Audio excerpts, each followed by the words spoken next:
রান্না বাড়া শেষ কেমন নাকি? আমি ভাইয়া তুমি কোন সময় আইছো? সব কাজ করলাম আমরা, তুমি লাস্টে আইছো।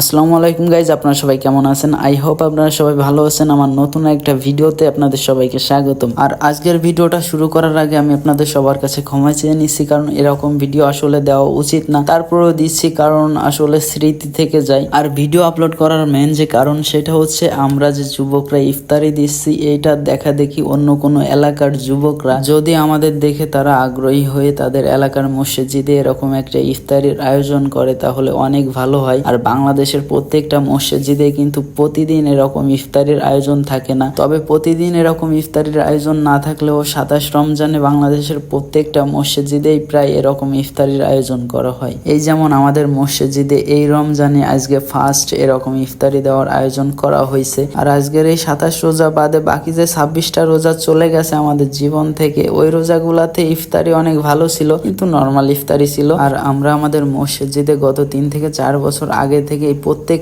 রমজান মাসের 27 রোজায় এরকম একটা ইফতারির আয়োজন করে থাকি। আর এই ইফতারির আয়োজনের মেন যে উদ্যোক্তা থাকে সে হচ্ছে আমাদের একজন সিনিয়র ভাই, তার নাম হচ্ছে আব্দুল হালিম। আর বড় ভাই অনেক কষ্ট করে আমাদের পাশে থাকে, আমাদেরকে অনেক পরামর্শ দেয়, তাছাড়া আমাদের সাথে অনেক সিনিয়র ভাইরা থাকে। আর আজকের এই ইফতারিটা দেওয়ার পেছনে সব থেকে বেশি অবদান যাদের, তারা হচ্ছে আমার এলাকার প্রবাসী ভাই চাচা এনারাই। তাদের সহায়তায় এবং আমরা যুবকদের প্রচেষ্টায় আজকে প্রায় 250 জন রোজাদারের ইফতারের ব্যবস্থা করছিলাম আমরা। আপনারা আমাদের সকলের জন্য দোয়া করবেন, যারা এই ইফতারির আয়োজন করছে এবং যারা সাহায্য করছে সবার জন্য দোয়া করবেন। আর আপনাদের কাছে আমার একটাই দাবি, আপনাদের যাদের এলাকায় এরকম কোনো ইফতারির আয়োজন করা হয় না 27 রমজানে বিশেষ করে, তারা একটু চেষ্টা করবেন তাদের এলাকার যুবক ভাইদের সঙ্গে নিয়ে এরকম একটা ইফতারের আয়োজন করার। এত বড় করে করার দরকার নাই, ফার্স্টে যদি না পারেন চেষ্টা করেন, আগে উদ্যোগটা নেন একজন। মনে রাখবেন এটা হচ্ছে আল্লাহর ঘর, এখানে কোনো একটা ভালো কাজের জন্য যদি আপনি উদ্যোগ নেন